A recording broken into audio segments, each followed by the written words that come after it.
Et bonjour à toutes et à tous, enfin surtout à tous en l'occurrence, il n'y a pas de toutes véritablement, donc bienvenue pour la tier list finale, c'est un peu comme la lutte finale mais en low cost. Cette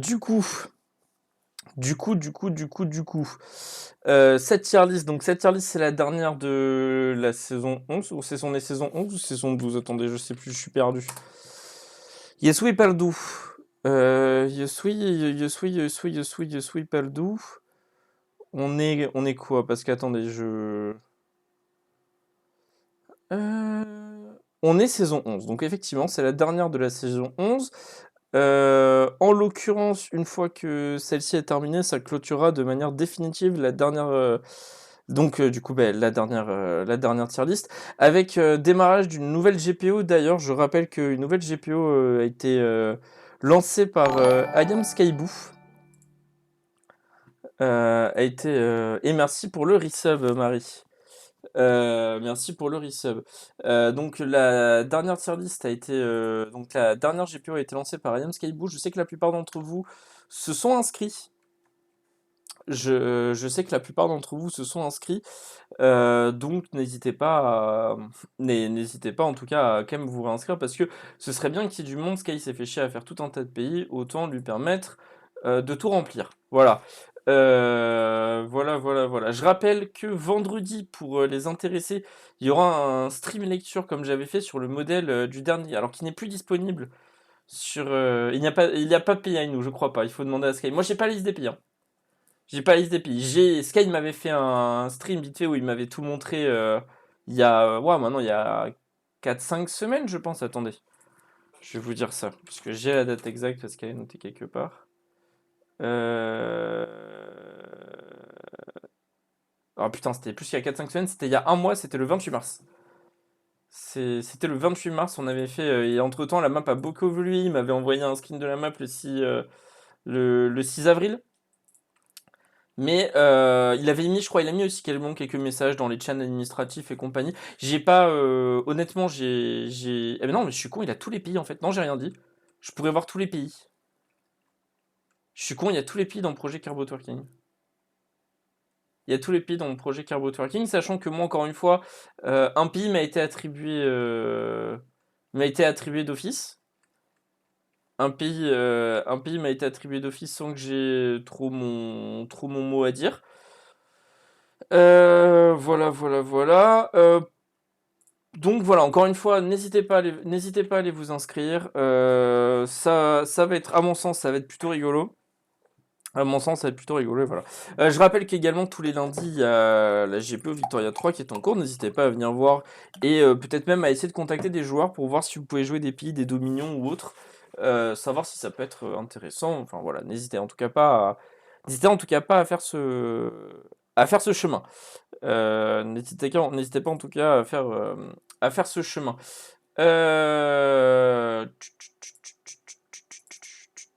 Alors voilà, rappel avant qu'on lance. Rappel de la tier list.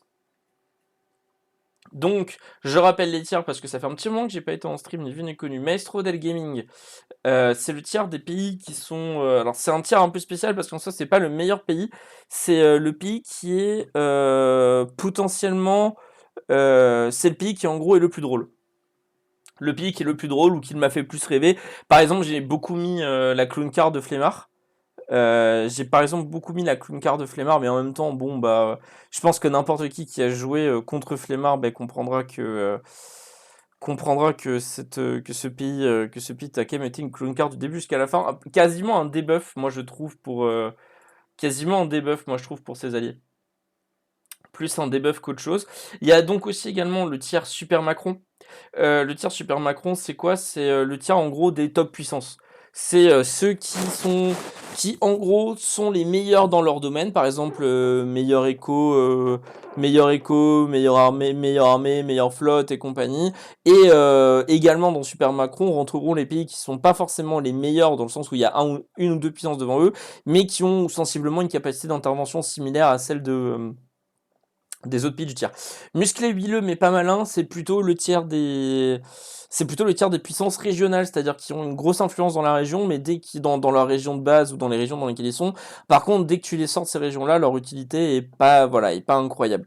Ensuite, il y a le tiers le poulet pleuré, c'est le tiers des pays grosso modo moyen bon, moyen pas ouf, des pays on va dire où il n'y a pas en général, encore une fois on y revient, c'est le tiers où je vais beaucoup dire il n'y a pas grand chose à dire sur ce pays.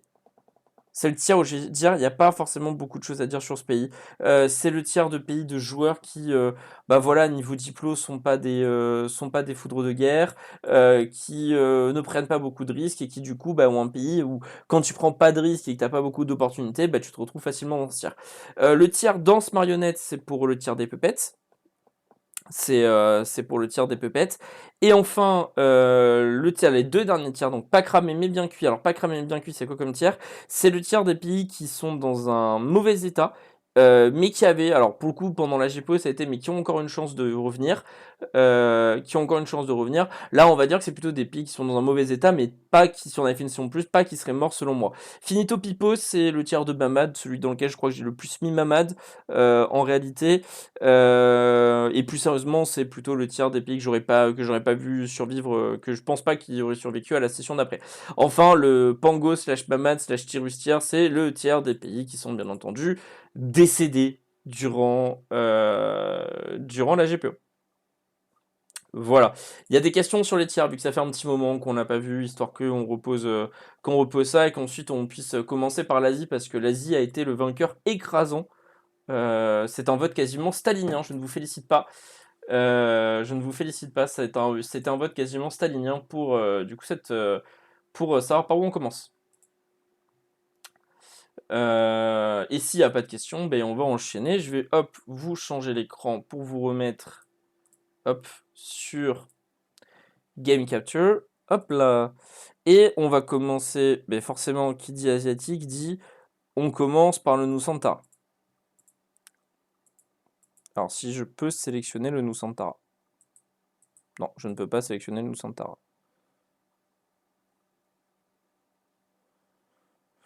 Ça, c'est vraiment. Non, c'est ça, je clique bien sur des provinces. Ok, je peux cliquer sur tout un tas de trucs. Ah, si, c'est bon, le Nusantara, ça fonctionne.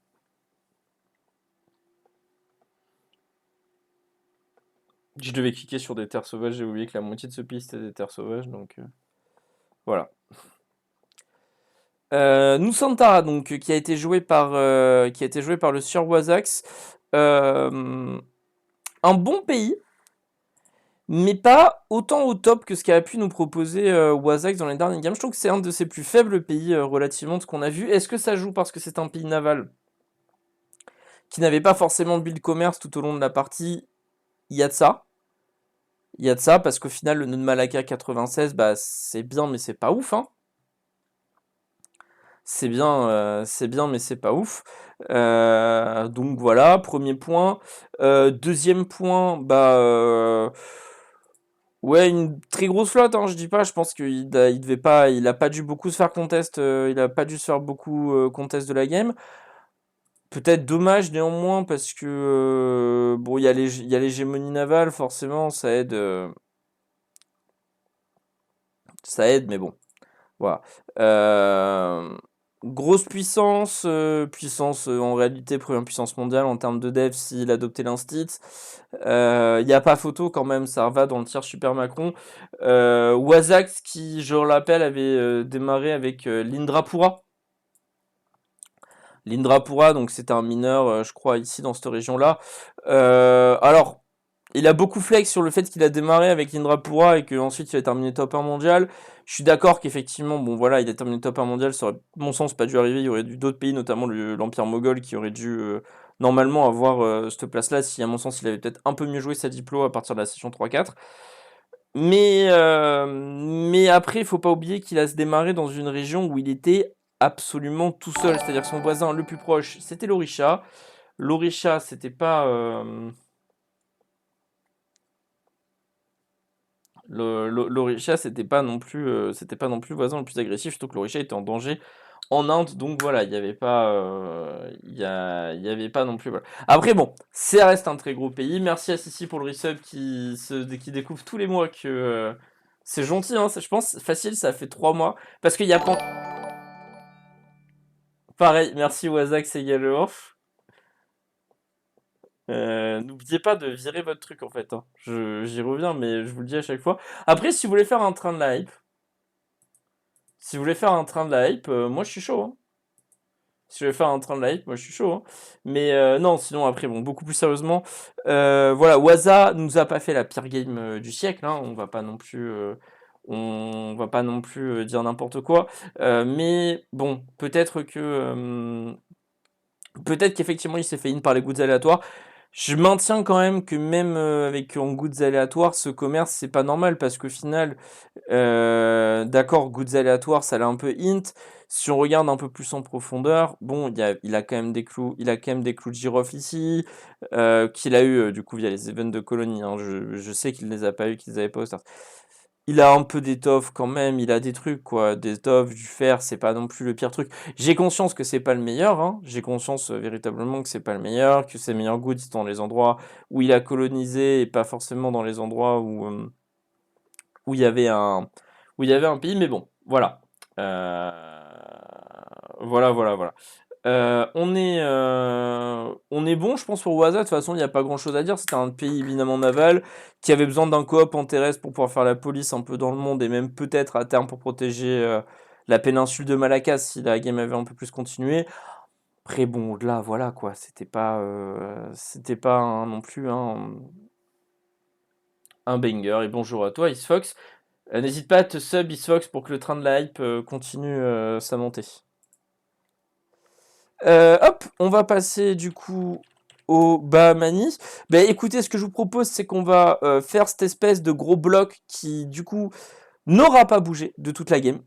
N'aura pas bougé de toute la game. Donc Mongol, Bukhara, Bahamani et les différents vassaux. Ça fait 5-6 joueurs, donc ça va mettre un petit moment. Pour ceux qui sont loin, si vous voulez vous faire un thé, si vous voulez vous prendre un truc à boire, vous pouvez, sauf si effectivement ben, ça vous intéresse ce côté-là des ordres. Pour les autres, ben, du coup, le Bahamani. Non, je suis pas d'accord avec ça, Wozak. Le meilleur pays naval, ça avait été l'Alaska de Dailin, je crois.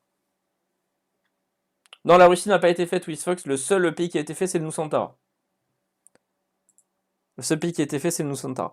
Bien, donc du coup, le Bahamani. Bah, le Bahamani, je trouve la game assez décevante de la part de Tatane. Non, mais Marie, t'es un énorme troller, ça se trouve, il a pas le son. Ça se trouve, il a pas le son et il est en train de le troll. Bref, ou alors il a le son et c'est un troller également. Bref, le Bahamani, écoutez, un pays qui n'a globalement pas bougé de la game. Un pays qui n'a globalement pas bougé de la game dans le sens où bah, il a pris son kill en early sur le VJ. Il y avait pas mal de mineurs indiens au start qui ont dû restart. L'Inde ça a été vraiment un carnage. Il y avait le Multan, il y avait le Mewar, il y avait le mineur indien de l'ombre, je crois que c'était le Jail Samer. Il y avait l'Orisha, il y avait beaucoup d'Indiens qui sont morts au fur et à mesure. Il y avait le Kochi aussi. Il y avait le Kochi. Donc voilà, il y avait quand même pas mal de pays en soi qui sont morts. Pas mal de pays en soi qui sont morts. Le Bahmani a pris les kills. Il a scale derrière, on va dire, plus ou moins. Mais bon, tu termines avec 140 d'income. Alors oui, l'Inde, je suis assez dubitatif sur les goods aléatoires qu'il a int, parce qu'il y a quand même pas mal de goods de merde en Inde. Et là, quand tu vois les goods qui sont finalement arrivés dans le Bahamani, c'est pas si horrible que ça. Je vois du verre, je vois du thé, je vois de la porcelaine. Bon, voilà, c'est pas plus horrible. Il y a de la fourrure, il y a du cuivre. Ça reste quand même de sacrés bons goods, hein, on va pas se mentir. Regardez notamment le Sri Lanka. Le Sri Lanka, c'est quand même un truc de dégène. Donc, pas tant in que ça. Et surtout, je trouve énormément renforcé, surtout par rapport au start du Bahamani, le dev à 11, quoi. Parce qu'on oublie quelque chose, c'est que le Bahamani start avec énormément de provinces à 3 devs en plein milieu de la jungle. Là, tu les as directement à 11. Bon, c'est un petit buff, c'est finalement un petit buff, surtout qu'il faut pas oublier. Il faut pas, voilà, il faut pas non plus oublier que c'est pas le pire des trucs. Après, effectivement, sacrée inflation. Sacrée inflation alors qu'il y a écho, hein, donc c'est pas mal. Pays qui globalement en soi, j'ai du mal à le mettre dans le pays moyen parce que c'est définitivement une puissance régionale, surtout voilà parce que quand on parle du Bamani, il faut parler de son vassal qu'il a depuis Day One, c'est-à-dire Plomby qui s'est pas inscrit pour jouer le vassal de Tatane, ou alors qui a dû oublier de s'inscrire et qui a vu que Tatane avait un vassal au start et qu'il l'a pris. Je sais pas, dans tous les cas en général, Plombier joue régulièrement les vassals de Tatane, les vassaux de Tatane pardon. 60 000 hommes en plus, c'est quand même pas mal, c'est un sacré apport d'un point de vue vassal, un income tout à fait correct qui lui permet de ne pas avoir besoin de subventions pour pouvoir de pas avoir besoin de subventions pour pouvoir du coup être quand même autosuffisant et pouvoir faire sa propre politique. Donc voilà, ça reste quand même un vassal au tiers. Après, si on pousse un peu la malice, si on pousse un peu la malice au niveau des stats, euh, le pays est globalement pas mal. Le pays est globalement pas mal. C'est pas non plus le meilleur vassal qu'on ait jamais vu de toute la terre et de toute la création, mais bon, ça reste quand même une sacrée marche, qui a joué le jeu, qui a été là quasiment toutes les sessions, qui est la session où il a pas pu, euh, que la session où il a pas pu jouer, ben le Vassal a quand même pris sa place. Donc voilà, Bahamani, pays globalement moyen, pays, pays globalement moyen, pays globalement moyen.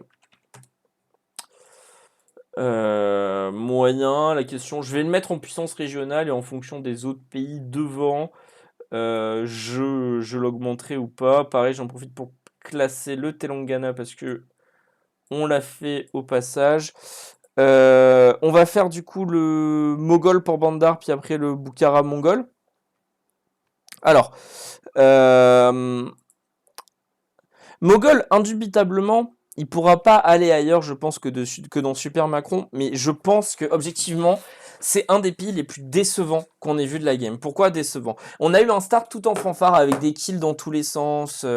Après, bon, des kills faciles, hein, on va pas se mentir, il a pas eu les kills les plus compliqués d'Europe ou d'Asie à faire, mais des kills dans plein sens.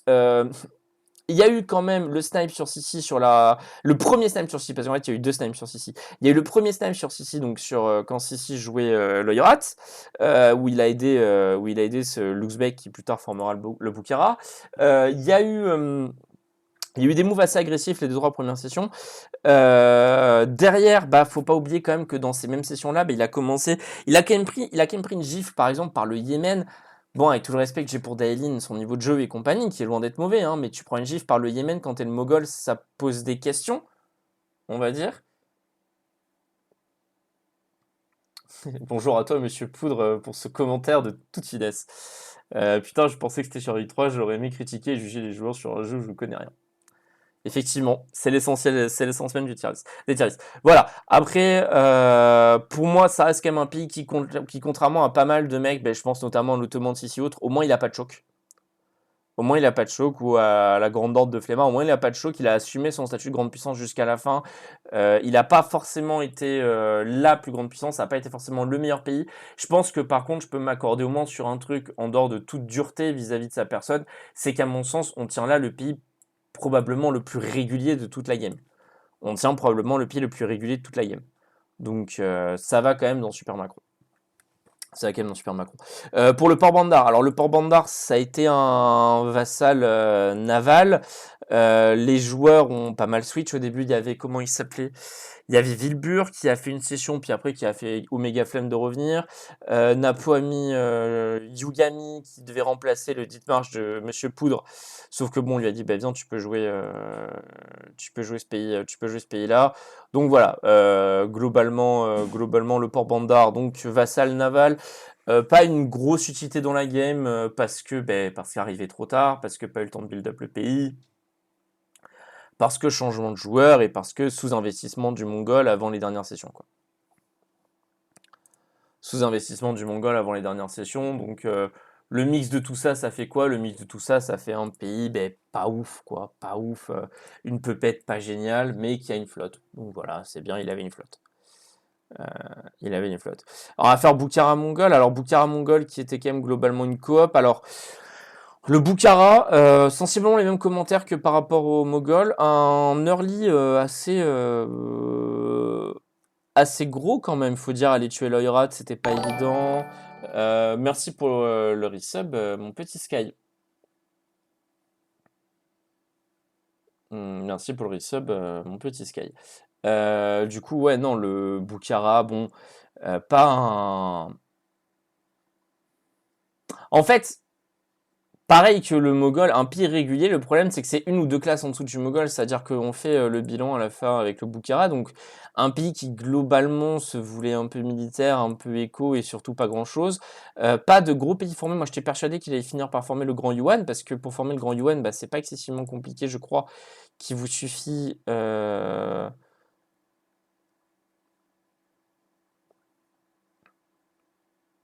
Ah non, non c'était vassaux, my bad, donc non effectivement, il aurait fallu qu'il tue le Mongol pour ça. Il aurait fallu qu'il tue le Mongol, il a choisi pas de tuer le Mongol et d'en faire un vassal naval. Moi, je pensais qu'en tributaire, ça suffisait. Mais voilà, bon, ça reste quand même pas incroyable en soi. Ça reste quand même pas incroyable. Ça a été un pays qui, globalement, bon, ben voilà, a fait le taf, a quand même. Et là où moi, ce qui m'inquiète un petit peu par rapport à sa qualité finale, c'est qu'a pris une baffe de la part de Flemmard. Je rappelle que le pays de Flemmard a quand même été une gigantesque clunker du début jusqu'à la fin. Donc bon, on va pas s'exciter, on va pas s'exciter non plus quoi. On va pas s'exciter non plus. On peut pas nier quand même que c'était une puissance régionale, qu'on est loin du, du pays, on est quand même loin du pays incroyable. C'était une puissance, ça navigue un peu pareil que le Bahamani, sauf que bon, de meilleurs stades que le Bahamani quoi. De meilleurs stades que le Bahamani, donc pour moi ça va devant le Bahamani, mais ça confirme que ça fait partie de cette shortlist un peu de pays, si vous voulez, où vous vous dites oui bon, vous êtes des puissances régionales de facto parce que vous avez tué toutes les autres, et en fait vous êtes surtout des puissances régionales parce que le Mogol vient pas vous faire chier. Si le Mogol avait été un peu plus agressif sur le Bahamani ou le Bukhara, je pense, en switchant un peu des alliances, par exemple en tapant le Bukhara avec la Horde d'Or, en tapant le Bahamani avec le Yémen et l'Orisha par exemple, bah, il y aurait peut-être pu avoir peut-être plus de jeux, je pense, plus de jeux de ce point de vue-là.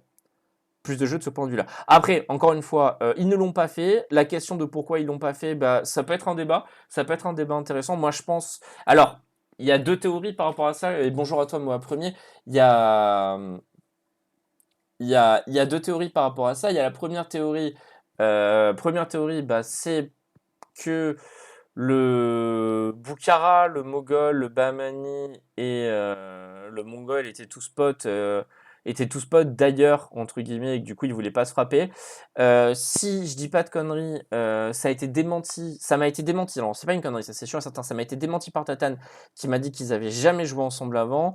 Tom et Raphaël venaient du même serveur, est-ce que pour autant, c'était je crois le serveur de Pépé, il me semble, est-ce que pour autant ça fait d'eux des potes? Je suis pas sûr, le serveur de PP, il y a vachement de monde. Il y a par exemple Sissi et Flemmard sur le serveur de PP. Est-ce qu'on peut en déduire qu'ils sont potes? Ça me paraît un peu tiré par les cheveux. Pareil, je crois qu'il y a Waza et Tyrus sur le serveur de PP. Est-ce qu'on peut en déduire qu'ils sont potes aussi? Bon, voilà, vous voyez, enfin, vous comprenez mon raisonnement et vous voyez bien où je veux en venir. C'est que bon, c'est un peu compliqué pour tirer des trucs là-dessus. Pour tirer des trucs là-dessus. Pour le Mongol, c'est autre chose. Le Mongol, moi je trouve que c'était dommage de le puppet parce que ben, ça te privait de former le grand Yuan, mais en même temps, voilà, quand on parle du Bukhara et du Mongol, il faut aussi parler que le Mongol a les doctrines danoises, donc il avait un petit peu du naval.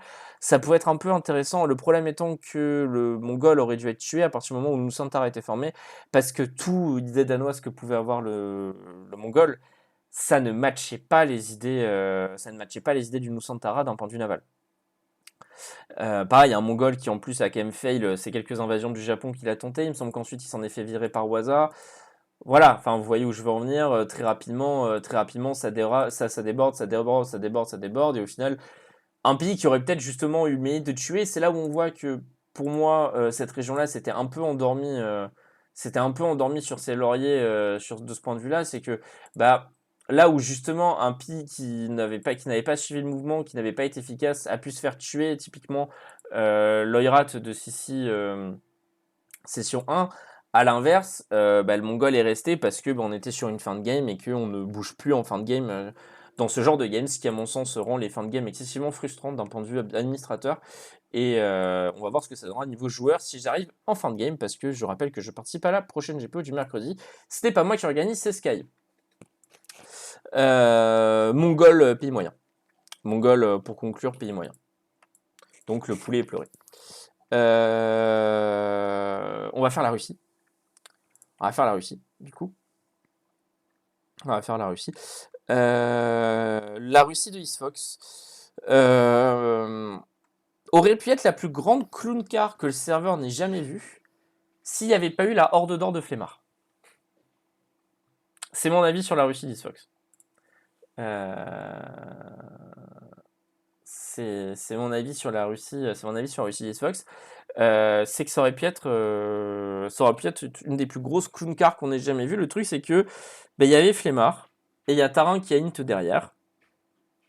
Donc ça lui a permis de survivre, hein, parce que je rappelle que si on est la fin de la session où la Pologne ne réussit pas à sauver la Russie avec l'Horde d'or, normalement la Russie est sans alliance. Hadroux n'a qu'un seul truc à faire, c'est truce break. Et il tue la Russie. Littéralement, ils sont déjà à Novgorod, ils sont déjà à Saint-Pétersbourg, il y a Novgorod qui n'attend que d'être prise et tout.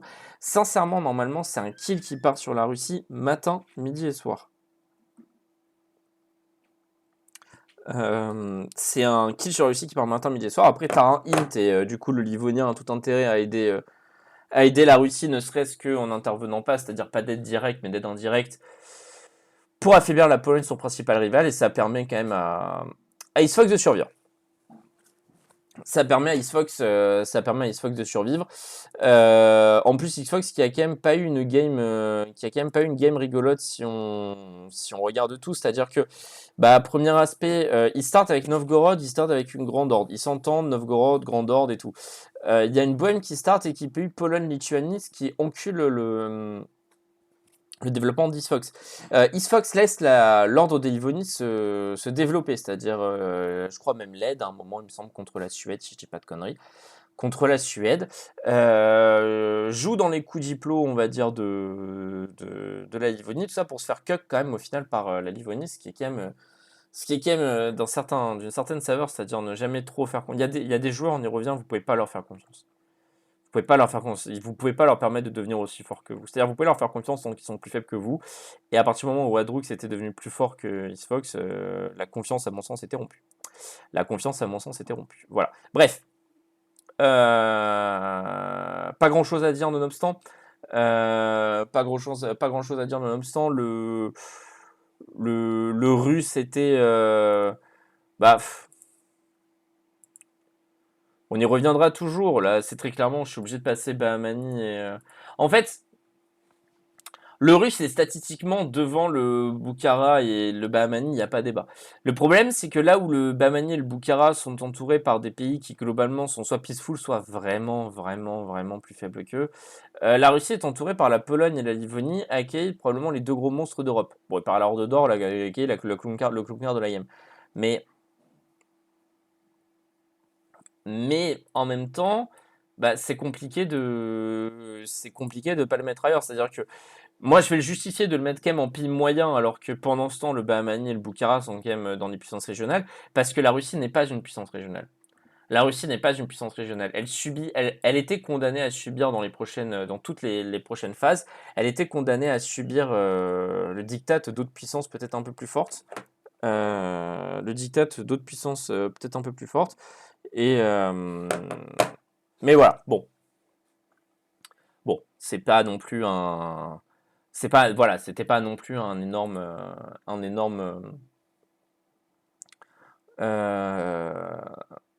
voilà, voilà, bref, pour faire simple, la Russie était pas normalement un énorme rival, quoi. Pas normalement un énorme rival. On va passer à l'Horde d'or du coup. Flemmard part directement en Maestro del Gaming. Je vous le dis tout de suite pourquoi Flemmard part en Maestro del Gaming. Parce que comme d'habitude, quand il joue un pied cave, il nous sort un pied de clochard, que à chaque fois tu dis j'ai jamais vu pire avant, et à chaque fois il se renouvelle pour que ce soit encore pire qu'avant. Et là, au bout d'un moment, moi j'arrive à un certain stade où je dis respect à Flemmard. Pourquoi je dis respect à Flemmard? Je dis respect à Flemmard parce que en fait, je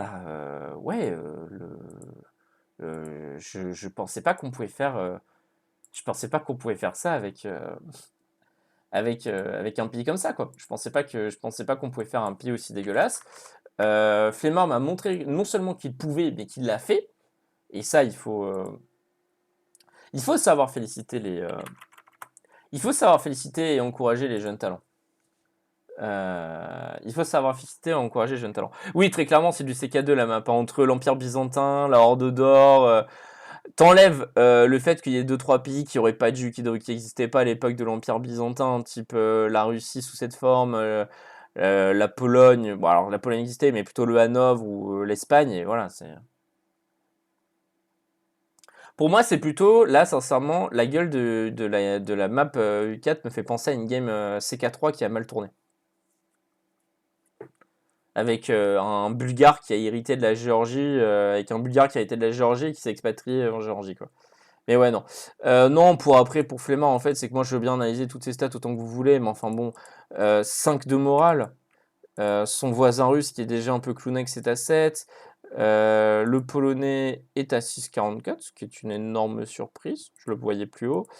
6,60 pour la Livonie. Byzance qui n'a pas de morale dans ses idées lui met quand même 0, enfin lui met quand même 1. Le Mogol lui met 1,1. Même, alors le bouquin, il n'a pas 354 de morale, je refuse d'y croire. Voilà, c'est simple, il n'y a que le Boukhara qui est derrière Flemmard. C'est bon. On a vu de toute façon, hein, je rappelle que Flemmard s'est fait stack wipe 120 000 hommes par une armée inférieure en nombre livonienne. Il me semble même qu'il s'est fait stack wipe des stacks par le vassal de Riga. Bref, pas grand chose à dire, quoi. Pas grand chose à dire. La clown car du Flemmaristan nous a sauvé la vie, quoi. La clown car proposée par Flemmard nous sauve la vie. Nous sauve la vie. Pas encore une fois, c'est je crois que c'est ce que beaucoup de monde essaie de lui dire à chaque fois. Tes pays, enfin, les pays caves, c'est fumant et tout. Les pays caves, c'est fumant. Arrête, tu es gênant. Et à chaque fois, il revient avec son pays cave en mode mon pays cave est incroyable. Bon, bon, voilà quoi. Voilà. Bon, on va faire. Alors, écoutez, on va passer par la Livonie. On va faire Livonie, Riga, Dithmarsh, Hanovre, Pologne, Bavière, France. Là, on va faire comme ça. Et puis ensuite, on va revenir pour finir par l'Afrique.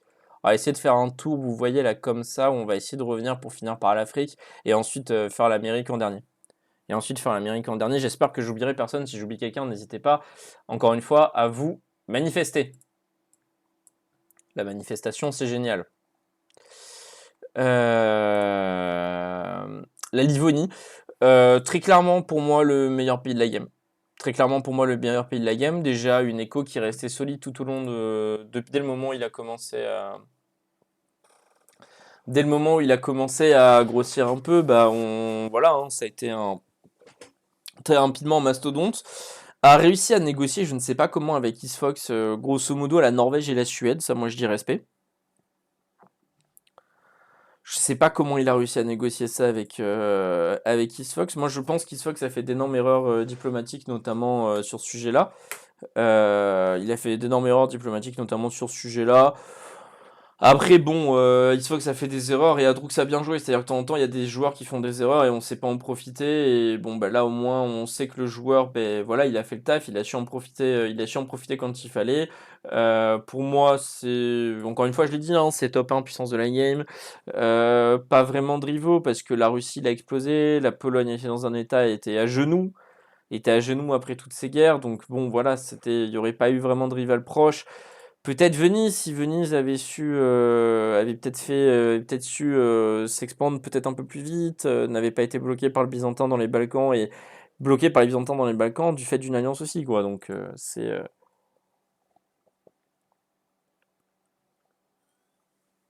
mais bon, mais bon. Non pas non plus, on va pas. Euh, Après Venise est resté Venise jusqu'au bout, mais Venise n'avait pas les idées de Venise, quoi. Donc bon, la tradition maya, tu me diras, c'était pas non plus incroyable. C'était toujours un peu mieux militairement, mais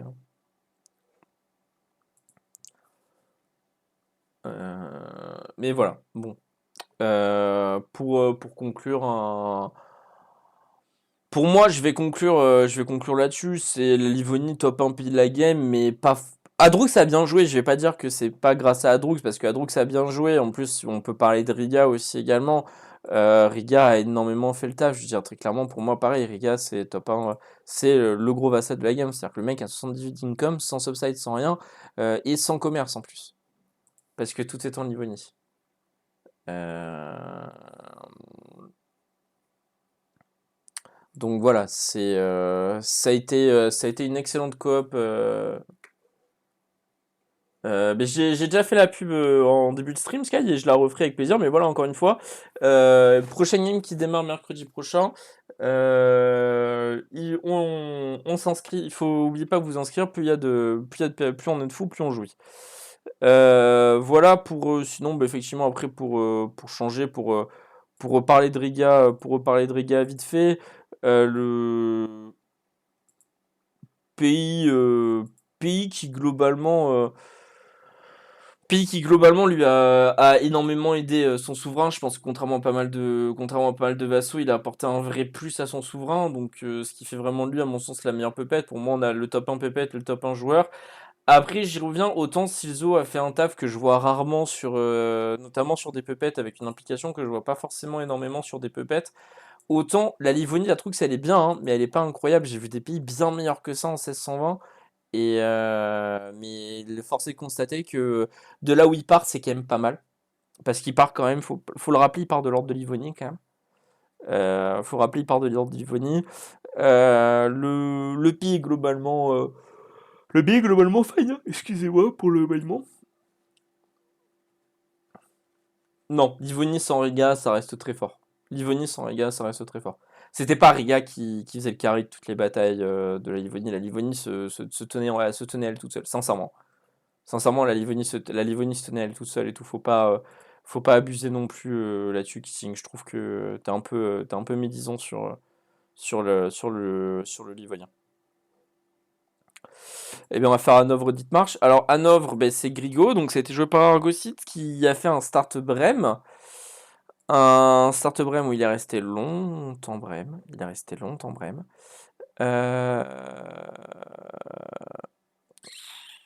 Sinon, bon, voilà quoi. Puissance régionale, indubitablement, vu que lui et je sais plus quel autre pays ont pu tabasser la Pologne. Donc, lui et l'autre pays ont pu tabasser la Pologne, donc puissance régionale incontestablement, vu qu'ils pouvaient faire des moves. TKM néanmoins écrasé par les Livoniens. Et encore que, et réussir à conserver son Dithmarsch dans cet état-là jusqu'à la fin de la game, il y avait une certaine dose de prouesse, on va pas se mentir. Il y avait une certaine dose de prouesse parce que c'était pas évident. Il y avait une certaine dose de prouesse parce que c'était pas évident.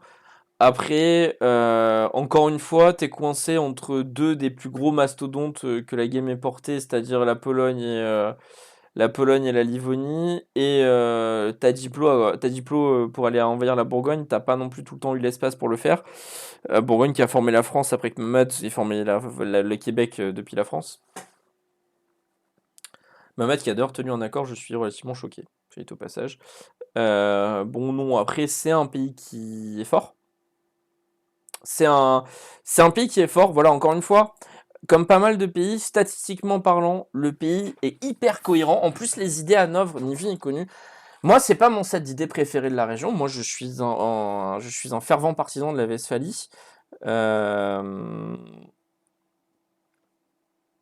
je suis un fervent partisan de la Westphalie dans la région. Nonobstant, Hanovre reste quand même un pays hyper solide. Reste un pays hyper solide avec des idées hyper intéressantes. Euh, Avec des idées hyper intéressantes et quand même capable de tanker. Quand même capable de tanker. Alors attention, vous allez entendre. Hop, attends, on va faire ça. Tac. Voilà. Euh... Qui reste quand même, bon voilà, pour conclure, Hanovre reste quand même reste un pays avec un set d'idées quand même hyper cohérent. Reste un pays avec un set d'idées hyper cohérent. Donc voilà.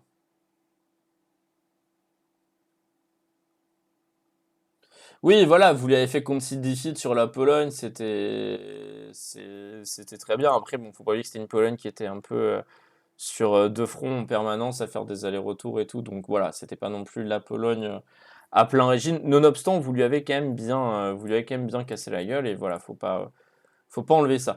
On va faire un petit tour sur le Ditmarsh, donc joué par Monsieur Poudre grosso modo jusqu'à la fin. Joué par Monsieur Poudre jusqu'à la fin. Un joli petit income, l'équivalent de Riga, sauf que bah, lui il a du commerce, c'est pas Riga. Une armée pas hyper grande. Voilà. Après, un pays qui a été beaucoup ahead, qui a eu un pas de chance l'avant-dernière session, parce que le joueur qui devait le remplacer, on lui a finalement proposé un pays, et qu'entre proposer un pays en def et proposer un pays un vassal en remplaçant, ben, le choix est vite fait, et en soi, moi, je comprends le joueur. Et en soi, je comprends le joueur. Donc voilà. Nonobstant, le Ditmarsh, enfin Monsieur Poudre a fait ce qu'il a pu, malheureusement pour lui. Et encore que, il a fait ce qu'il a pu, et en même temps, bah, il a quand même bien ralenti. Il a quand même bien ralenti Enfin, le Hanovre et Ditmarsh ont globalement bien ralenti à la fois les Livonie et à la fois la Pologne dans leur développement et leur scaling. Donc au final, bon, c'est pas forcément la meilleure game qu'on ait pu voir de Grigo, par exemple, mais c'est une game où finalement, ben, là où beaucoup de joueurs se seraient effondrés, en auraient eu marre, auraient claqué la porte ou auraient fait d'énormes concessions pour survivre, Grigo a pas tant fait de concessions que ça. Il a pas tant fait de concessions que ça. Les quelques concessions qu'il a faites, elles se justifient derrière parce qu'il a pu obtenir après. Donc globalement une bonne game. Petite mention, je le rappelle encore une fois, quand je passe dans cette région à El Simulator, qui nous disait encore une fois, bon c'est un tacle peut-être un peu gratuit mais qui me fait plaisir. Je me rappelle de El Simulator qui me disait session 1-2, oui t'inquiète pas avec mon Brandebourg, j'ai la diplo ficelée, je fais ce que je veux, c'est moi qui je vais former la Prusse et derrière je vais être un des meilleurs pays, je vais être un des meilleurs pays du coin. Bon, le Brandebourg, le territoire du Brandebourg partagé entre le Hanovre, la Poméranie et la Pologne. Euh, voilà quoi. Voilà. C'était vraiment un tacle peut-être un peu gratuit. C'était peut-être un tacle un peu gratuit, un peu trop gratuit à El Simulator. Je m'en excuse, mais il m'a fait du bien. On va faire France, on va faire Pologne, Bavière, France, Espagne, Venise, Byzance. Voilà. Donc Pologne du coup. Bon bah Pologne, on va pas épiloguer. Pour moi, c'était littéralement la deuxième puissance européenne. Le problème étant que Tarin a fait n'importe quoi dans la dernière session. Et que ben, ça s'est répercuté ailleurs. Les différentes guerres un peu débiles. Bon, il a eu deux sessions où il a un peu trollé. Je veux dire, sauver la Russie, into essayer de tuer soi-même la Russie, mais pas réussir. Des énormes erreurs de la part de Tarin, pour moi. Des énormes erreurs de la part de Tarin. Pas non plus toujours les moves les plus intelligents au bon moment. Avec un start, alors on rigolait pas mal au start en disant voilà que la Bohème avec des nouvelles idées. Bon, Gouze aléatoire, c'est un peu du hint pour la Bohème au début, mais bon après tu te rattrapes toujours. On rigolait pas mal. Au final, bon putain j'ai pas changé son drapeau, j'ai pas ajouté la Pologne, je suis trop con. Tant pis, il aura la Bohème, il comprendra. Il aura la Bohème, il comprendra. Euh, Donc ouais non grosso modo un pays bon. Un bon pays, hein, objectivement, il a tapé tout le monde, il a tenu tout le monde, il n'a pas eu de si grosses défaites majeures que ça. Il y a une game rondement bien menée de la part de Terrain, moi il y a juste la non-compréhension des deux dernières sessions d'un point de vue diplôme. Et le fait du coup d'être allé se faire rect par la moitié de l'Europe, c'était pas... pour moi, c'était pas clair, quoi. Pour moi, c'était pas clair, ça reste nonobstant quand même pour moi la deuxième grosse puissance de la game. J'attends de voir Venise avant de dire si c'est officiellement vraiment la deuxième grosse puissance, mais c'était quand même une très grosse puissance. Le Bavarois, donc Bavarois au début joué par Zark, puis remplacé par Sky, je crois, pour les à partir des deux dernières sessions, il me semble. Bah un pays, malheureusement, tu startes mineur bavarois à côté de. Tu startes mineur bavarois à côté d'un Polonais, quoi. Start spinner bavarois à côté d'un Polonais, quoi. Je n'oublierai pas la Bulgarie, si. Même si tu m'entends pas, je peux le voir sur les outils de stream. Euh, Bon, ne pas, voilà, c'est un start qui n'était pas dans les meilleures conditions, qui a été joué. Il y a eu cette guerre de hint pour tenter de tuer Cologne. Au final, ben, Cologne ne meurt pas de la main de la Bavière qui se fait stabit, mais meurt des mains de Brême. Et au final, Zark avait énormément investi pour pas grand-chose. Ça a été, voilà, ça a été compliqué. Pays nonobstant qui à la fin, économiquement parlant et tout, qui voilà, statistiquement parlant, le pays est très bien, il est même au-dessus de certains autres pays, mais voilà, encore une fois, t'es coincé entre Pologne, France et Venise. Donc oui, dans d'autres régions, la Bavière aurait été sûrement musclé, huileux, mais pas malin en mode puissance régionale et tout. Là, c'est finalement un très bon pays moyen, un peu comme la Russie en fait. Là où le Bahamani et le Bukhara sont des mauvais pays, des mauvaises puissances régionales, lui est un très bon pays moyen parce qu'en fait, ben, il y a aussi le contexte autour qui joue. Tu peux pas analyser un pays statistique purement sur les statistiques en fait. C'est compliqué. Il aurait fallu pour ça peut-être prendre un peu plus quand la guerre a été déclarée à la Pologne. J'avais dit oui, Pologne, Bavière, France, Espagne et le reste ensuite.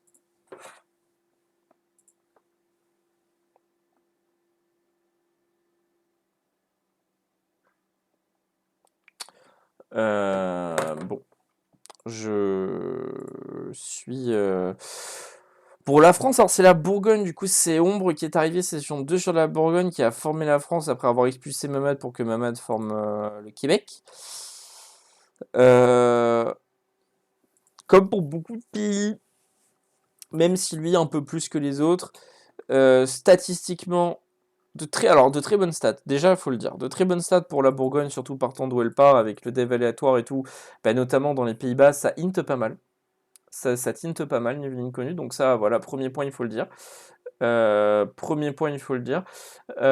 Deuxième point maintenant, un pic qui a quand même fait un comeback, qui a eu l'intelligence de switch de Diplo quand il a fait le switch de Diplo, globalement qui a fait le travail. Globalement qui a fait le travail. Voilà, pas énormément de choses à dire, hein, pas énormément de choses à dire. Un pays qui a été qui a fait ce qu'il a pu dans un contexte assez compliqué, qui se retrouve pour moi être musclé huileux mais pas malin. Pourquoi? Parce que quand tu vois ses stats finales, la manière dont il est tendu et tout, bon bah il y avait peut-être un truc, à faire dans les dernières sessions, notamment contre Venise, parce que moi je suis persuadé que Venise était un colosse au pied d'argile. Je suis persuadé que Venise était un colosse au pied d'argile. On va faire l'Espagne du coup.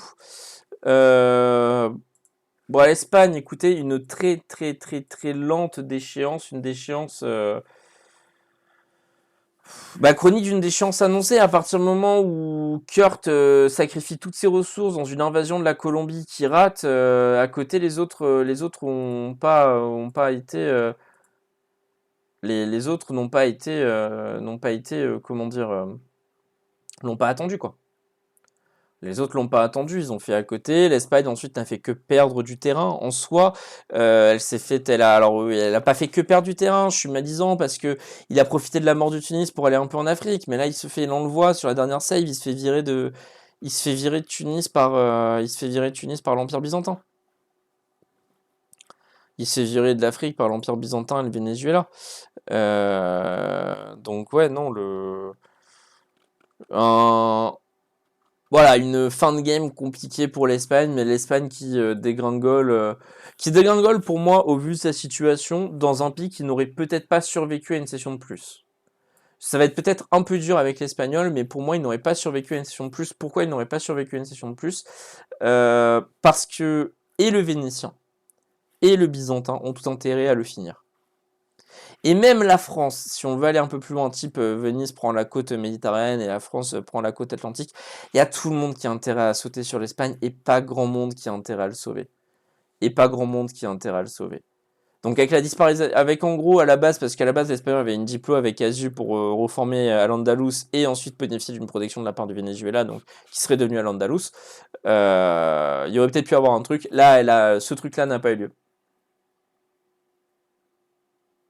Bah, l'absence de vrai contrôle des Caraïbes, un assaut, mais alors complètement stupide sur une tentative de kill stupide sur la Colombie. Les Caraïbes qui l'a lâché sans aucun fight aux coloniaux et surtout sans aucun retour économique, rien. Il a lâché gratuitement toute une colonisation de quasiment toutes les îles des Caraïbes. Une diplo avec Tunis complètement absurde et idiote, une diplo en Italie complètement déconnectée de la réalité. À la fin, ton Start Aragon où t'es plutôt fort, bah tu te foires complètement dans les grandes largeurs. Tu es un tout petit pays ensuite. Tu finis un tout petit pays qui, à mon sens, encore une fois, je le redis, n'aurait pas survécu une session de plus. Même s'il avait été aide et que j'avais déjà dit qu'on pouvait le bouffer, mais si le joueur avait voulu revenir, il aurait pu revenir dessus. Voilà. Venise, Vénitien, bon bah Venise, ouais c'est bien ce que je pensais, c'est-à-dire qu'il y a un moral, il y a une armée, il y a une écho, mais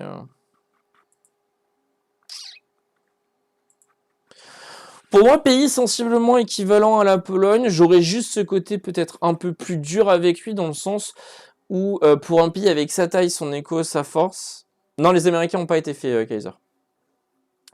Pour moi, un pays avec son écho, sa taille et sa force, il devrait être beaucoup plus haut. Pour moi, il devrait pouvoir tutoyer la Livonie, ce qu'il ne fait pas. Il tutoie la Pologne, c'est déjà bien. Et encore que les conditions de déclaration de guerre à la Pologne, si le Byzance ne rentre pas, sont pas ouf. C'est un front étroit. Un front étroit et dégueulasse. Il faudrait soit la Bavière, soit les Byzances pour pouvoir avoir un vrai front et pouvoir tenter de percer. Donc, mais je suis pas convaincu par Venise. Ça reste une top puissance. Euh, Ça a chuté en puissance, comme Zeki Singh, il a eu une autoroute à un moment avec la mort du français. Autoroute qu'il a pas prise. Il y a eu les différents problèmes avec Naples où il a jamais su vraiment l'intégrer parce qu'il a jamais fait le taf. Voilà quoi. Voilà. Un pays qui globalement, moi, m'a... En fait, voilà, c'est l'éternel problème, c'est que le pays est pas incroyable, vraiment, vraiment pas incroyable, et que du coup, bah, t'as pas grand chose à dire. J'ai pas grand chose à dire, en même temps, je suis obligé de le classer haut. Pour moi, ça va aller derrière la Pologne, parce qu'au final, on n'a jamais vraiment vu ce que ça valait venir dans une guerre où il se mettait en danger. Euh, pour moi, dernier point là-dessus, moi je trouve que Diamant bénéficie vachement que les gens l'écoutent beaucoup trop quand il parle dans les chaînes de discussion. En fait, on y revient, mais le Discord, c'est ce que je me tue à vous dire, c'est que faut jamais prendre quand un joueur vous parle de quelque chose. euh, Quand un joueur dans le Discord vous parle, notamment en discussion et tout. En fait, Diamant a un procédé rhétorique assez simple. Il dit IMEO, enfin donc in my opinion, ou franchement, c'est souvent il utilise ce genre de terme où tu dis oui, bon, peut-être que je vais l'écouter. Et en fait, il dit de la grosse merde derrière qui sert, en fait, qui pas de la grosse merde parce qu'en soi, c'est pas complètement faux, mais il faut prendre le point de vue du joueur concerné, quoi. C'est-à-dire qu'en fait, oui, quand Diamant vous disait, oui, non, mais moi, mon opinion, je pense que t'as tout intérêt à être Jimmy à moi, à me laisser tel truc, et puis comme ça, tu pourrais aller ailleurs. Bah, je suis pas d'accord, quoi. Typiquement, je crois que c'était un moment avec la Suisse où il spammait ouais, faut lâcher la Suisse et tout et compagnie. Au final, Pango n'a pas repris la Suisse pour remplacer l'Espagne à un moment, mais non, en fait, moi, je pense que vous êtes vachement, vachement sensible à ce que peuvent dire des joueurs dans les chaînes de discussion. En même temps, c'est le jeu.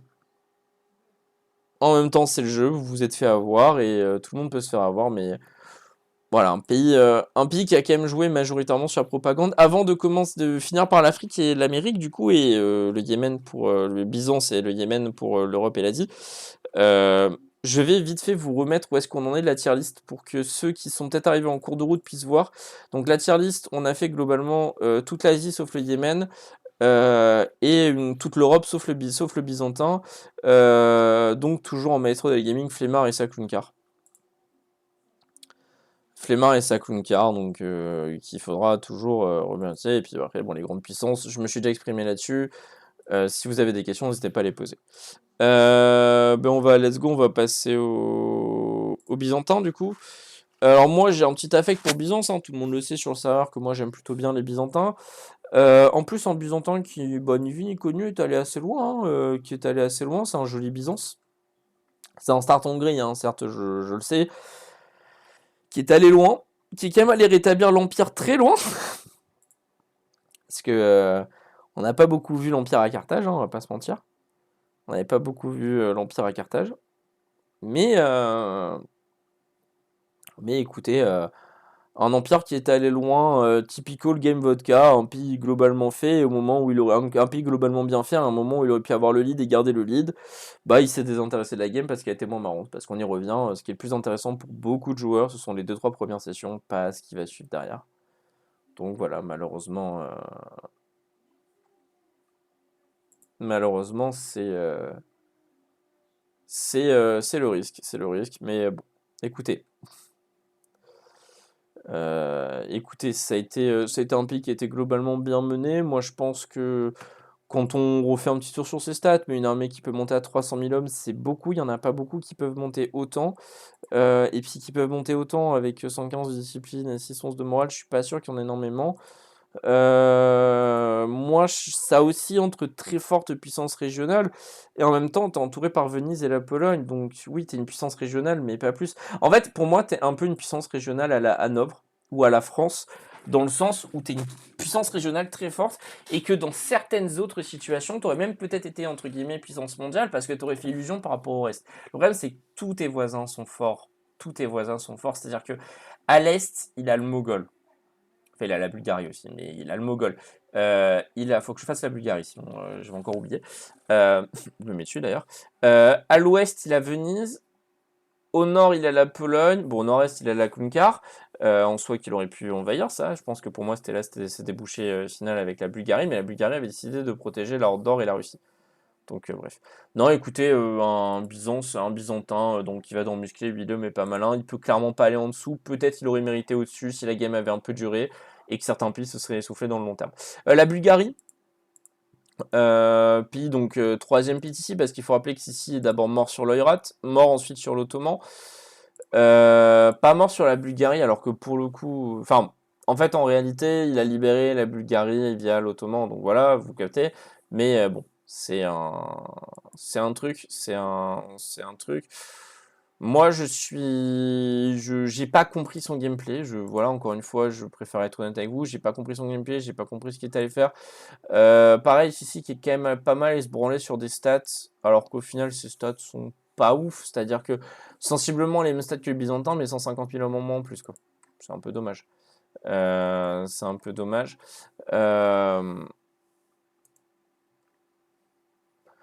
Le truc, c'est qu'on y revient, quand t'es à cheval sur plusieurs régions sans vraiment y être et que t'es coincé entre le Byzantin et le Mogol, t'es une puissance moyenne de facto, en fait.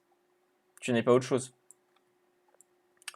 Tu es une puissance moyenne de facto. Donc, pas grand chose à dire, encore une fois. C'est un mec. C'est comme je le dis à chaque fois, les mecs moyens, il n'y a pas grand chose à dire. Dailin, bah écoutez, Dailin va être classé assez bas dans la tier list. Ça va très probablement aller dans pas cramé mais bien cuit. Mais il a fait le taf, hein.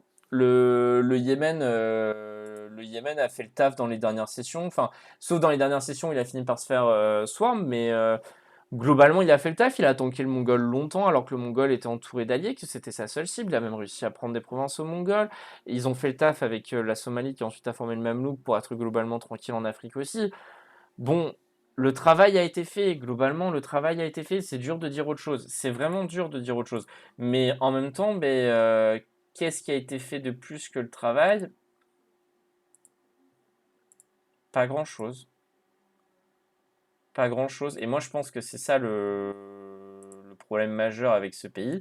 C'est que oui, tu regardes le pays, tu fais ouais, bon, je serais dur de faire autre chose que je serais dur de faire autre chose que le mettre que de pas le mettre dans au moins les puissances moyennes. Mais en même temps, bah si t'es complètement honnête et transparent, tu regardes et tu fais oui, bon, ok, c'est bien. Pas de souci, enfin, je veux dire, pas de souci, le pays Dailin a fait le taf. Dailin a fait le taf quand il a fallu faire le taf. Mais malheureusement, fino à la fine, bah, le Mogol a eu son cul. Le Mogol a eu son cul. Donc c'est aussi la douloureuse. En fait, c'est la douloureuse conclusion pour pas mal de pays dans le cas d'Ain, dans le cas en fait globalement des pays moyens. C'est que oui, en soi, tu fais pas une mauvaise game, et le but de la tier list, c'est pas dire que t'as fait une mauvaise game. Le but de la tier list, c'est dire t'as pas fait une mauvaise game, mais le problème, c'est que le mec à côté, il avait une game qui était beaucoup plus gifted que toi. Ça, oui, évidemment. Et bah, il a su en profiter. C'est aussi ça le truc. C'est-à-dire que on aurait pu avoir, parce que moi, c'est là où j'étais un peu dur avec le Mogol, j'en ai conscience, mais le Mogol, globalement, il a fait sa game, il a joué sa game.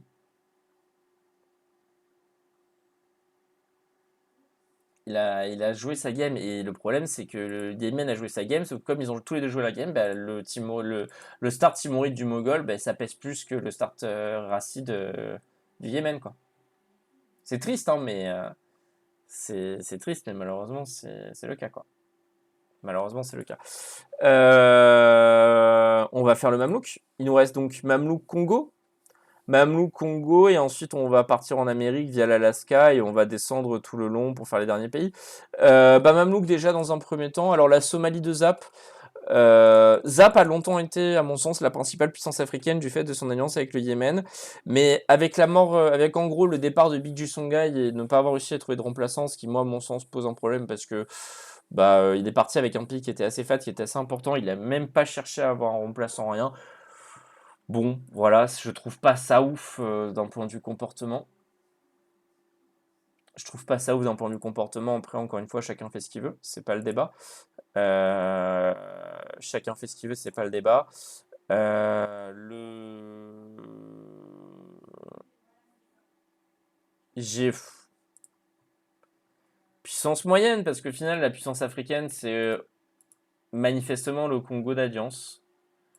C'est manifestement le Congo d'Alliance. C'est une puissance moyenne, type devant le Mongol, ça c'est sûr. Derrière la Bulgarie, c'est malheureusement sûr aussi, quoi. C'est malheureusement sûr aussi. Voilà. Le Congo, le Congo, Chino à la Ciné, c'est une puissance africaine, mais c'est très clairement également une puissance mondiale. Alors c'est potentiellement la puissance mondiale la plus faible, je n'en disconviens pas, mais c'est aussi une puissance mondiale. Enfin, le travail a été fait. Objectivement, quelqu'un qui start dans ce coin-là de l'Afrique et qui finit comme ça, je veux dire, son Congo est presque aussi fort que celui de Météo la dernière fois, donc c'est pas mal du tout de la part d'Alliance. C'est pas mal du tout de la part d'Alliance. Le pays est bien, enfin le pays est bien, on le voit. Il y a peut-être un problème de MP, mais c'est un problème à l'instant T. Globalement, ses réserves sont vraiment bonnes, sont vraiment, et surtout qu'encore une fois, même si l'Afrique est buff par le système de goods aléatoires et surtout de dev randomisé, ça reste pas mal d'en être là quand même. Ça reste pas mal d'en être là, parce que t'es le Congo. Bon, t'es pas la première GP, parce que la vraie première GP, c'est Nusantara qui a pas adopté l'insite, mais t'as quand même un dev propre de 2K. Enfin, je veux dire, pour avoir un dev propre équivalent au tien, faut avoir l'Irlande qui est en Exodus, faut avoir. Mais après, il y a personne, quoi. Faut peut-être, je sais pas où est-ce. Non, Nusantara, il est énormément en propriété, c'est même pas sûr que voilà, quoi, qu'il ait un dev propre équivalent au tien. Donc voilà. Voilà, voilà, voilà, voilà.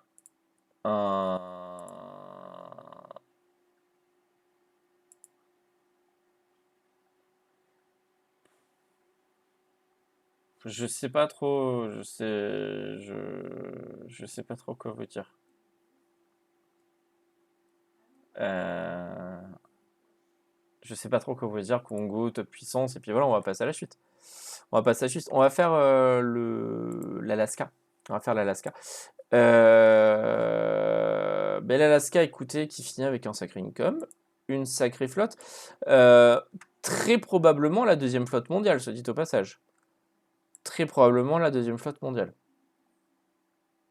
Bon, c'est triste, parce que la première flotte mondiale est très forte, mais la deuxième flotte mondiale, devant le Mongol, devant les différents vassaux qui ont été faits à ce sujet-là, bon, un pays naval, quoi. T'as pas grand-chose à dire, malheureusement. Pas grand-chose à dire.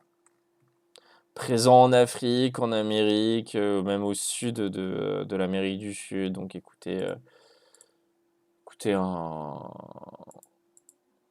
un pays, en fait, honnêtement, Colpillard, vu d'où il part, il peut se regarder droit, il peut se regarder dans la glace et dire j'ai pas fait une mauvaise game. J'ai pas fait une mauvaise game. Mais c'est un pays moyen, quoi, malheureusement. C'est un pays moyen, comme beaucoup de pays. Et encore une fois, hein, comme beaucoup de pays, un pays moyen, quoique non, au vu de ses voisins. En fait, au vu de ses voisins directs, ça reste une puissance. Une petite puissance, mais ça reste une puissance.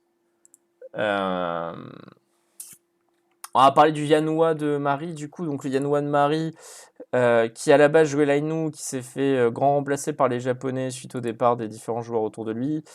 Notamment la Corée de comment il s'appelle, de Stuiki, qui avait quand même causé le premier vite fait drama de la GPO, qui n'a pas pu exploiter les frontières sibériennes à son max, malheureusement. Trop d'Exodus. Je pense que ça doit être assez frustrant cette game pour Marie, parce qu'au final, tu te fais bloquer par pas mal de pays et ta game, elle est assez vide, quoi, mais elle est pas vide parce que t'as mal joué, elle est vide parce que les pieds autour de toi sont pas mal, quoi. Les pieds autour de toi sont pas mal. Donc ça va dans les pupettes, ça va devant le port Bandar, mais malheureusement, c'est derrière Riga, le Telangana et le Ditmarsh, quoi. Le Québec. Le Québec, donc. Mamad est surprenant quand même. Mamad est surprenant quand même. Mamad start avec la France, il finit par former le Québec pour permettre à Londres de reformer la France. Donc voilà, il y a ce contexte-là qu'il faut avoir et c'est important de le dire. Mais après, bon, ben, moi sincèrement, je suis épaté du fait qu'ils sont sortis, quoi. Je maintiens que cet homme-là, je sais pas ce qu'il vous fait dans les backrooms, je sais pas comment il suce, parce que là, à mon sens, on n'est plus que là-dessus, on est sur comment il suce, pour que vous le laissiez en vie à chaque fois. Parce que là, en soi, le pays, enfin, il est, je vais dire, bon, tu es low, quoi. Tu as une expansion qui est dantesque, tu as 2 fois moins d'income que notre ami le, comment il s'appelle, que notre ami l'Alaska. Ouais, enfin, le pays, après, il a été formé tard, j'en ai conscience et tout, donc voilà, mais bon, c'est pas oufissime, quoi, c'est un pays moyen, quoi, et puis c'est même pas un pays moyen bon comme certains peuvent l'être, c'est vraiment un pays moyen bof, c'est-à-dire que il est pas dernier des moyens parce qu'il y a le Mongol dedans, hein, mais bon, il est devant le Mongol, quoi. Il est devant le Mongol. Irlande. Sur le papier, c'est fort, hein. Dommage qu'on l'a jamais vraiment vu, mais sur le papier, c'est fort, hein. Un Exodus, après, encore une fois, c'est-à-dire qu'on y revient, mais les Exodus, quand tu gères bien, c'est Militaris qui avait géré la plupart l'Exodus, et c'est Kaiser qui a repris pour la fin, parce que Militaris pouvait plus jouer la game partielle et compagnie, quoi. Bah ouais, c'est vraiment la force des Exodus, quoi, par définition, hein. C'est là, encore une fois, ça montre que, oui, bon, j'avais mis dans les règles Exodus autorisé, oui, non, j'avais fait un vote, vous aviez dit oui, on veut l'Exodus. Très bien, il y a eu l'Exodus. J'espère que maintenant, honnêtement, hein, j'espère que maintenant, ça vous servira de leçon. J'espère que maintenant, ça vous servira de leçon.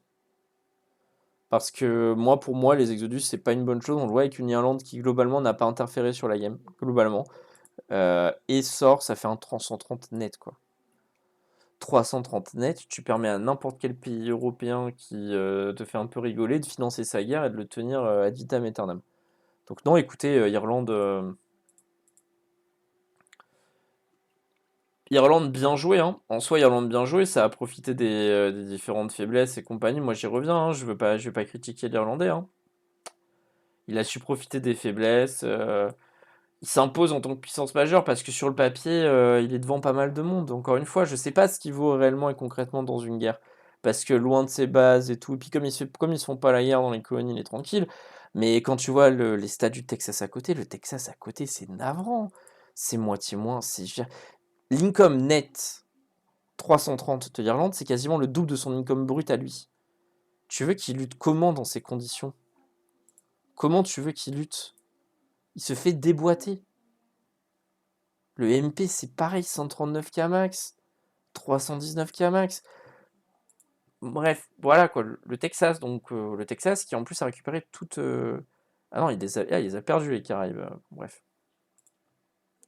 Je sais pas si elle a été jouée, si j'étais open. Il me semble que je l'avais open dernière session, mais même globalement, bon. Le pays est pas ouf, quoi. Pays pas incroyable, hein. Pays pas incroyable. Venezuela, il nous reste Venezuela, Chili. Après, il faudra que je fasse le tour, voir si j'ai pas oublié un autre pays. Venezuela qui terminera avec de très bonnes. De stats, non, pas de très bonnes stats. Très bonnes stats, c'est l'Irlande, lui, c'est très clairement les stats en tirant en dessous.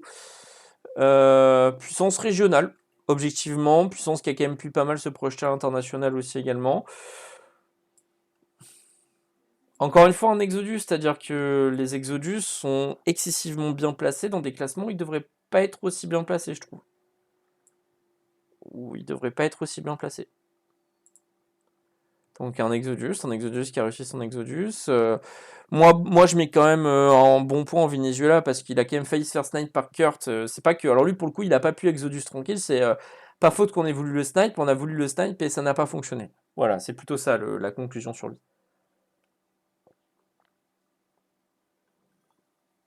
C'est plutôt ça la conclusion sur lui. C'est qu'il en a voulu le snipe, ça n'a pas fonctionné et du coup, bah, ratio sur celui qui a voulu le snipe.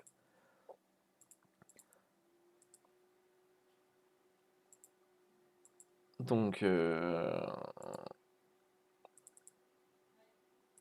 voilà. Voilà. Pas grand chose à dire. Objectivement, encore une fois, je suis désolé, hein. On y revient, mais cette longue litanie de pays où il n'y a pas grand chose à dire, c'est un Exodus, donc par définition. C'est quoi les Exodus? Alors, un pays Exodus, moi, premier, c'est vrai que je dis ça parce que je considère que tout le monde connaît le terme. En fait, un Exodus, c'est un pays qui start sur un continent. C'est un pays qui start sur un continent, Europe, Afrique, Asie, et qui va déplacer sa capitale très souvent sur un autre continent, et en fait, très souvent au Nouveau Monde. Comme dit Kissing, en général, tu déplaces ta capitale en Amérique. Et en Amérique, bah, tu as tout un tas de tags formables. Typiquement, avant de former l'Irlande, c'était le Vermont. Est-ce qu'il a gardé les idées du Vermont? Les Irlandaises, parce qu'elles sont très fortes aussi. Pardon, elles sont très fortes aussi. Mais tu as tout un tas de CED-ID, le CED-ID texan, par exemple. Le CED-ID texan. Le CED-ID texan est très fort. Voilà. Voilà, comme les Portugais qui déplacent leur capitale pour aller au Texas. C'est exactement ça. Pour former le Texas, pour avoir des slots très forts. Là, par exemple, on peut voir aussi également le Venezuela, qui, bon, c'est doctrine coloniale, lui, jusqu'à former le Venezuela qui voulait revenir en Europe. Et lui, typiquement, on avait un excellent exemple avec le Venezuela. Il avait formé le Venezuela, mais il voulait revenir en Europe, formé à l'Andalous. Voilà. Bien, ben, le Chili, du coup, pour conclure cette tier list et cette GPO. Chili, donc pays formé par Météo à la base qui jouait un mineur congolais. Putain, j'ai l'impression d'être un officier de sécurité quand je dis ça. Les mecs qui font les rapports au ministère de l'Intérieur. Les mineurs isolés congolais. Joli income, même s'il y a des subsides de la part du Venezuela, tu restes quand même en net.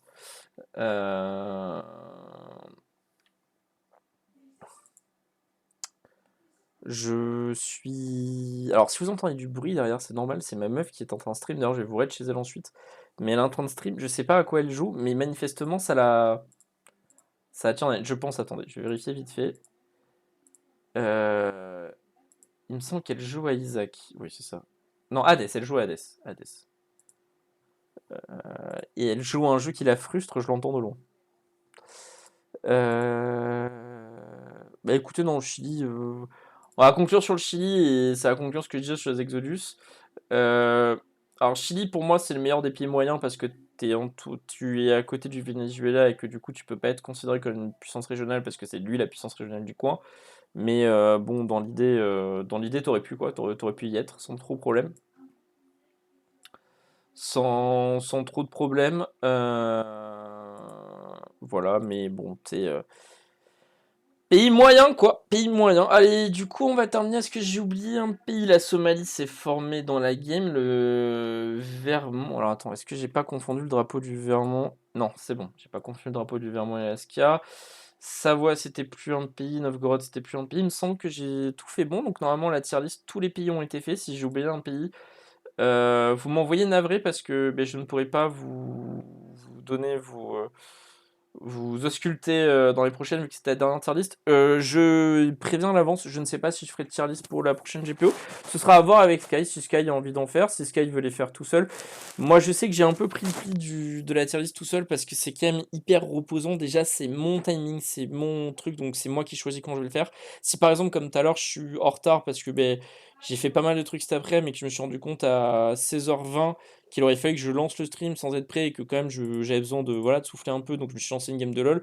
C'est quand même plutôt pas mal. Moi, je vous cache pas que je suis resté un peu là-dessus. Je suis resté un peu là-dessus sur ce rythme. À voir avec Sky, j'en parlerai avec Sky, je pense, avant de lancer un truc, savoir s'il est ok, parce que s'il est pas ok, je ferai pas de tier list. S'il est pas ok pour que je les fasse en solo, je ferai pas de tier list. Voir si je en ferai une ou deux avec lui en live pour au moment charnière. Typiquement, si je meurs, je ferai peut-être une tier list dans mode je suis mort, voilà, bisous, adieu. La GPO sera rediffusée en stream. Alors, il n'y a pas eu les streams dans ces derniers temps. Pourquoi? Parce que ben, j'étais malade. En fait, je me suis tapé un rhume de l'enfer, into irritation carabinée de la gorge. Into irritation carabinée de la gorge. Donc, autant vous dire que c'était pas nécessairement rigolo. Je vais, alors attendez, tac, je vais me lancer mon logiciel de capture d'écran. Je vais me lancer mon logiciel de capture d'écran. Je vais screen la page de la tier list. Ça fera plaisir à Flemmard pour une fois qu'il est premier de la classe, Flemmard. C'est un peu le premier de la classe, mais tu sais, le mec que tu mets premier de la classe parce que t'aimes pas les autres premiers. Et du coup, tu dis, lui, il est un peu bête, il est un peu idiot, mais il est gaulerie, donc ça va. Il est gaulerie, donc ça va. Imhotep. Euh, il est gaulerie, donc ça va, Imhotep. Voilà.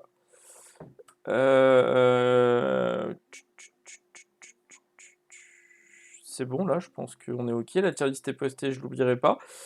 Hop, on clôture le stream.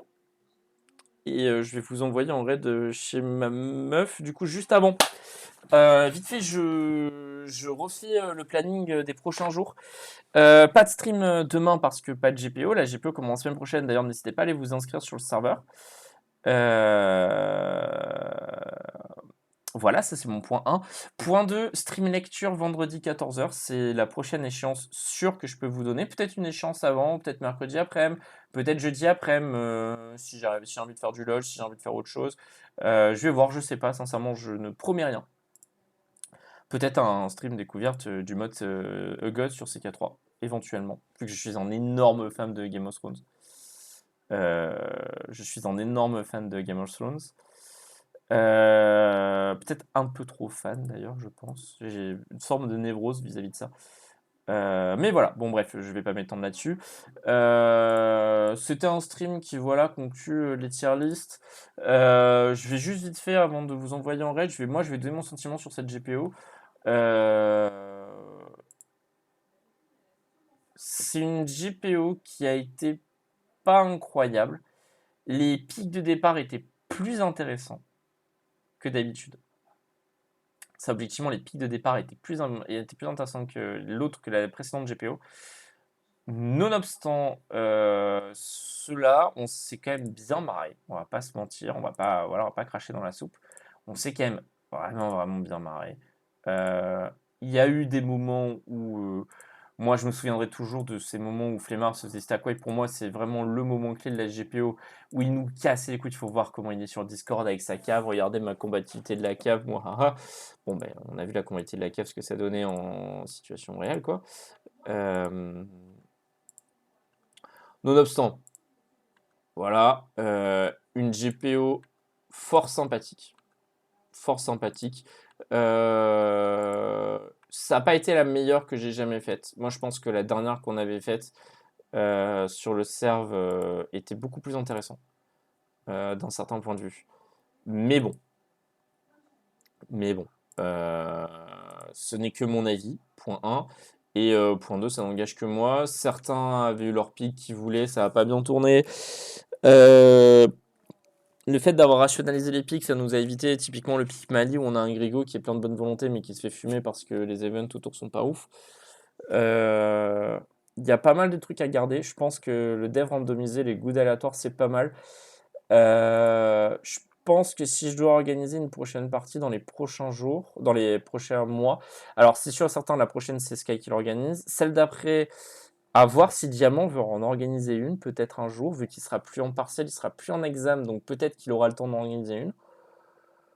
Celle qui se tiendra peut-être globalement avant l'été, donc celle qui devrait ramasser le plus de monde avant justement les départs en vacances et l'absence de monde parce que hey, vacances quoi. Euh,